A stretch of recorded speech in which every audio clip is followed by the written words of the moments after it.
Hi everyone, I hope you had a great Christmas. Wishing you a fantastic year ahead, a very successful 2024. Now, just a quick video tonight because my little one is away with the grandparents. My missus is busy doing something. So I had some free time and I thought, you know what a cool thing to go. I've got a couple of watches at home. I don't keep much here. It's often at my safety deposit box, but I thought there would be a great opportunity to discuss some of the Submariners and the sort of like an evolution of cases, because we've got three generations here. We've got the 5-digit 16610. It's not focusing properly on that. So we've got the 5-digit reference. We have the model after. Now this is actually a Hulk with a green dial. So this is the 116610. So this is an LV, which is lunette vert, which means green bezel. But the most common one is the LN, so lunette noir, which is the black bezel with a black dial. There you go. And then we've got the new model. This is actually a sub no date, which is a 124060. So just want to have a quick chat today. Because I'm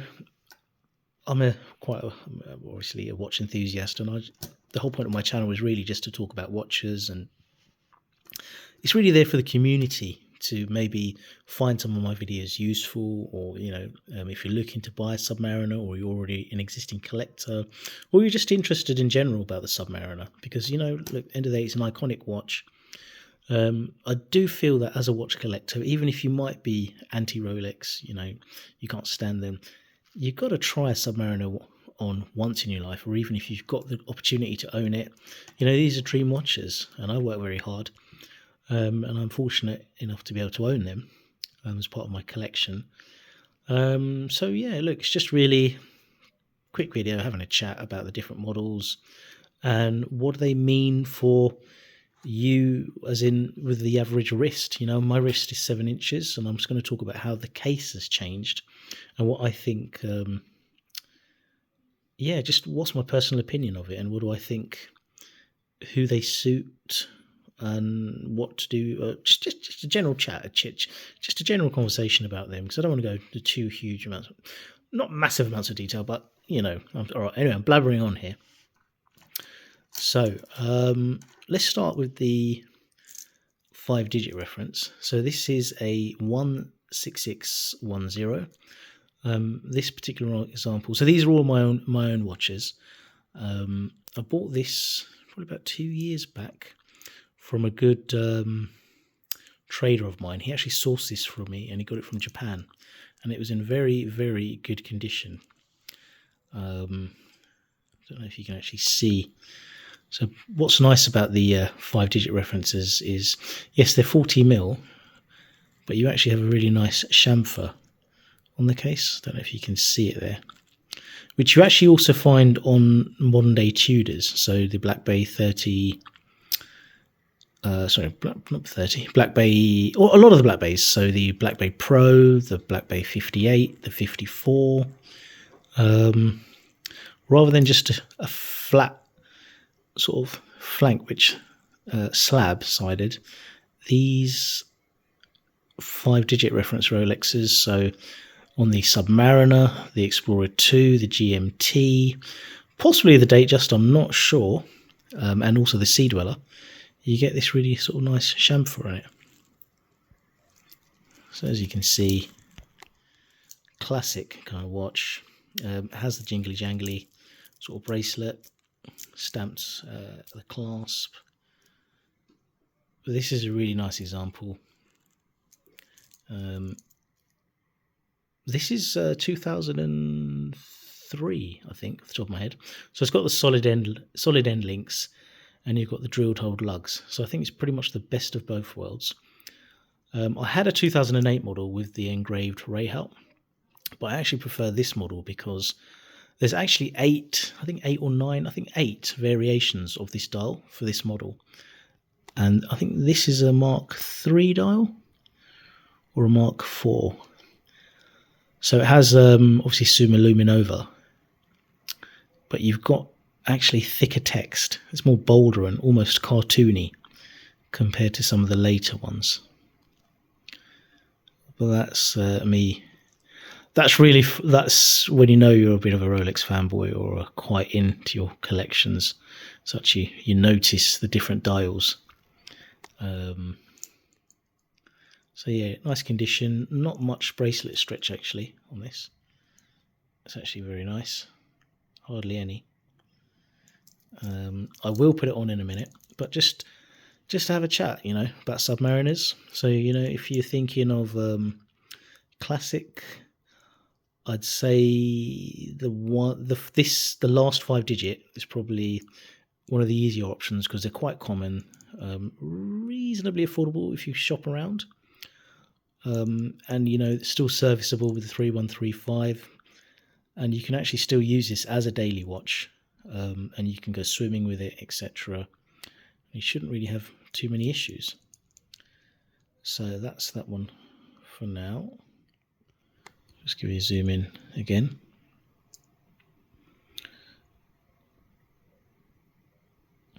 So they do the Kermit of this, which has a maxi dial, which I'm going to show you now on the Evolution.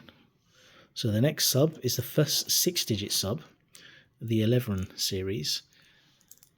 And as you can see, it has a maxi dial and a maxi case. Lovely watch. Okay, this is a special one because it is a Hulk.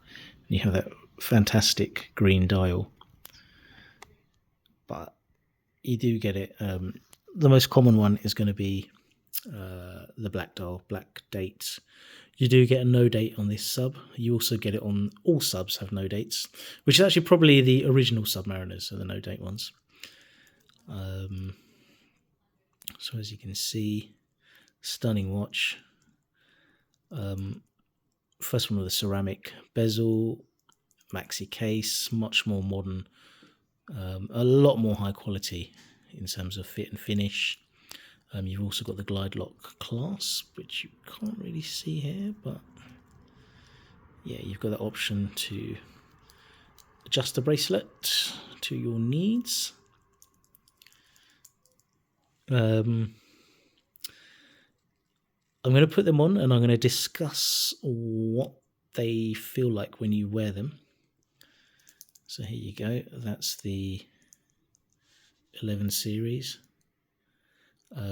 Same movement, but this has now got a Paracom hairspring. The 2008 models, the last 2 years of the 5-digit reference, also got the upgraded.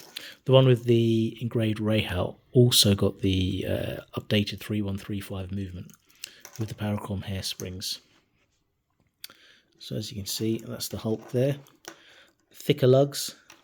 It has much more. It has much more presence on the wrist than the 5-digit, but still, it's a manageable size. I would recommend this for average wrist sizes. And now we have the latest model. So this is a sub no date, so technically an actual original Submariner, because your first Submariners never had a date. As you can see, awesome watch. Let's look at that. So again, maxi dial. So when we say maxi dial, it's got bigger. What we mean by maxi dial is you actually have bigger hour markers. So the indices are actually, there's a lot more lumen there and a lot bigger. Updated movement, 70 hours power reserve. I'm not going to blabber on too much about the different specs because, look, if you're into Submariners or you'd know it, there's so many more videos than the ones I record with much more information about the heritage of the brand and the Submariner line, etc. This is really just a video to explain what they're like to wear and what I think is the actual differences in the case when they're actually on your wrist. Because yes, this technically is 0.5 mil bigger than the previous model, and it has a 21 mil lug lug space or 21mm bracelet, and bracelets, and this has a 20mm. But there's actually quite a lot of difference between the two when they're actually on your wrist.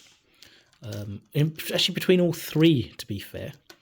And I'll put the 5-digit on and the latest 6, and you can see just how big a watch the new Submariner is. Technically, it's not new; it's been out since 2020, and that's a 2020 example there. So they're getting on to nearly 3.5 years old. The new Sub. So not a new watch, but look, it's just handy if you're thinking of buying one, or you're already an existing collector and looking at getting a different model, just what they're actually like to wear and what they feel like on your wrist. Now my wrist is 7 inches, bit of a bony wrist, but again, one thing you have to remember, wrists, they all vary in size. Someone else's 7-inch wrist might be a bit fatter, mine isn't. Well, it's hairy, but it's a little bit on the bony side, I'd say. So watches do look quite different. Everyone's wrist is different, and all dimensions, they vary per watch brand. So for example, a Seiko, that often I think here, this is one of my newest Seikos. Well, I shouldn't say new, it's from 2011, but an absolute grail of mine. It's the Flight Master. I think this is described as 44mm, but it actually fits really, really well on my wrist, and I would never dare wear a 44mm watch, but it doesn't look like a 44mm watch. I'll put it on a bit later, because I'm going to do a separate video about that. So let's get some of these on and have a chat, and you can sort of tell, you'll be able to see the differences between them, and put some comments on there. It's always good to engage in a bit of conversation, a bit of a debate about what's your favourite, what do you think looks best. Are you a hardcore 5-digit guy? I am, and do you think Rolex is just getting bigger and bigger, maybe losing the plot a little bit on the newer stuff? It's a bit like newer cars. You can automatically tell what they were through the generations, but they're just a bit more bloated as such. So anyway, let me get this on the wrist. Let's start with the 5-digit. Here we are. So this is the 5-digit Sub. Classic look. You can still wear this daily if you get a nice, or try and buy in as nice as condition as possible. They're cheap to service. They're not too bad. Awesome watch. I think 2003, 2004 models, in my opinion, probably the pick of the bunch, because you sort of get the vintage aspects that you want, such as the drilled lugs, and you got the solid end links, which really, solid end links, drilled lugs, and you've got a really nice text, the thicker text on the dials, almost cartoonish. As you can see, this is what it looks like on my wrist. As I mentioned, 7-inch wrist. Amazingly comfortable. Super, super comfortable. It's a light watch. It does feel like an older watch, I'm not going to lie, but it is amazingly comfortable. The Rolex Oyster, an Oyster bracelet is an Oyster bracelet. There's a reason. One thing you have to give it to Rolex is they are amazingly comfortable, no matter how big or what size. As soon as you put it on your wrist, it just fits like a glove. And there's not many manufacturers, and believe me, I've got a lot of watches that can actually beat Rolex at that standard game of just put it on your wrist and it's bang on. So yeah, I have to say, amazingly comfortable. And what's nice is the Sub would actually work on a lot of wrist sizes, from small wrists at say 6 1/4 up till 7 inches, and this would look fine. Maybe 7 1/4, 7.5, pushing it. It's going to look quite small on anything bigger, personally, but it's well balanced. It's an all-rounder. Personally, if you have a small wrist, I'd also consider looking at the Sea Dweller, because that actually has a slightly smaller dial, same size watch, but due to the smaller dial, it actually wears smaller, and looks slightly better balance. Well, it has a slightly better look for smaller wrists, in my opinion. So here you go. Great presence. Let's take this off and put the 11 series on now. Wow, just look at that. That is awesome. Yeah, I have got a green top on, so it does sort of match. But just look at that. Look at that dial. Oh, wow. I can understand why this was quite a hype watch. I managed to get this at a good price. I think prices have really come down a huge amount. I paid less than what they're going for on eBay and Chrono, etc. A full set. It's also a Mark III dial. So what's interesting about the Hulk is there's actually 3 dials, a Mark 1, a Mark 2 and a Mark 3. Mark 1 has an equal sign. Let's see if you can see between the 1,000 foot equals 300 meters. It's got a straight equal sign. I think the Mark 2, or might be the Mark 1. One of them then has an off-centered equal sign. And the Submariner text on both of those is not in bold, as you can see on here. Okay, obviously the hour hand is blocking it. But the Mark III, I think, has the... it's just smaller details for me, as you know, I'm a bit of a nerd, a bit of a collector. It has the Submariner text bolder, and it also has the equals sign in a slant, and it's positioned in the middle. So I think just that having that amount of text, they sort of refined it ever so slightly, but it just sets it off to me better. But that is purely subjective. You know, it doesn't really matter if you've got a Mark 1 or Mark 2 or Mark 3. I'm just a nerd. I just preferred the Mark 3. That was what I wanted. You can just see that dial and the green, and wow. But anyway, sorry.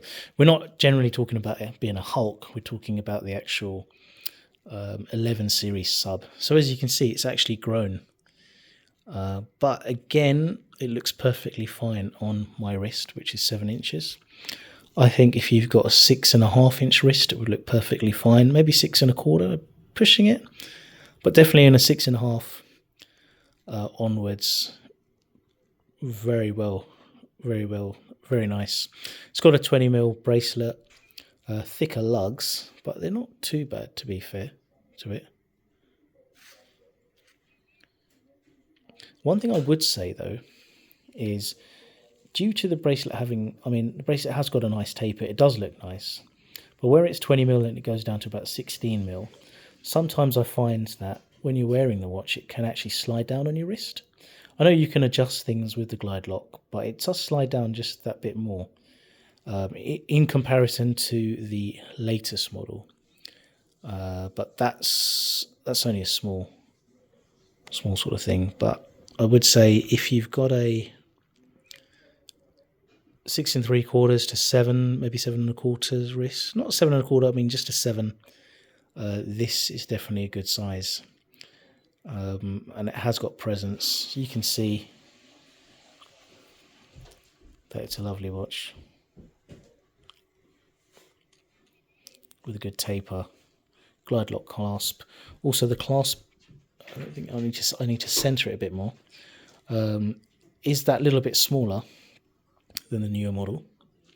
And let's put the newer model on and let's have a look at that one. So here we are. This is the 124060. So this is the original sub no date, and as you can see, wow, it's grown. This, whilst it is in my opinion, it is actually a better watch if you compared it directly to the 11 series. It is a lot bigger. You know, it does feel like a much bigger watch. Yes, the clasp is bigger, but even in general, yeah, the lugs have got smaller, but the bracelet's got bigger at 21mm width, but it just has this much bigger, it has a bigger presence. It's a bigger wrist, it's a bigger watch, and Personally, I think if you've got a 6.5-inch wrist, it's gonna look very big on you. You really need to be minimum 7-inch wrist on this. Lovely watch, fantastic, and it is actually, I mean, it sits on my wrist perfectly fine. It doesn't flop about. I think that 21mm bracelet is a great idea because it just feels like a big claw. It just feels just beautifully, fits beautifully around the wrist. Lovely job. But it's a big watch. You know, it is definitely a much bigger watch when you compare it. I don't know, it's how the hell, what on earth? It's only 0.5mm bigger, but it feels a lot bigger. And it looks bigger. I mean, that's my wrist, which is 7 inches. I think I can just about pull this off. I do have a two-tone. I've got a bluesy as well, and that also feels pretty big on my wrist. But yeah, it's a big watch. But it is oh so nice. And it is a great evolution.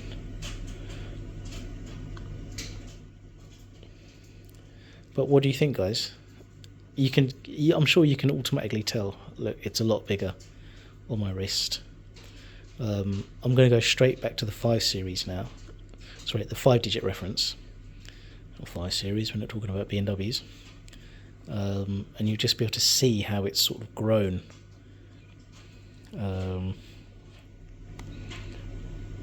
Yeah. It's definitely a fantastic evolution of the product, and it's a better watch, technically, the way it wears. And it feels solid. But it's just big. It's a big watch. If you're 7-inch plus, this is the perfect watch for you. You know, people aren't getting any smaller, so I have to definitely accept that. Let's get the 5-digit on just a second. So here you go. I've now got the 5-digit on. You can see technically only 0.5mm difference or 1mm difference, but it just looks smaller and more classic as such. Would work very well on a smaller wrist. So I do think, look, the new sub, fantastic product. It is definitely a massive evolution, but it is more suitable for bigger wrists. Not to say you can't pull it off or enjoy it if you have a small wrist, because at the end of the day, who cares? You know, it's you wearing a watch. You're gonna enjoy it. You're gonna make your marks in it. It's your journey. But I just think if you are looking at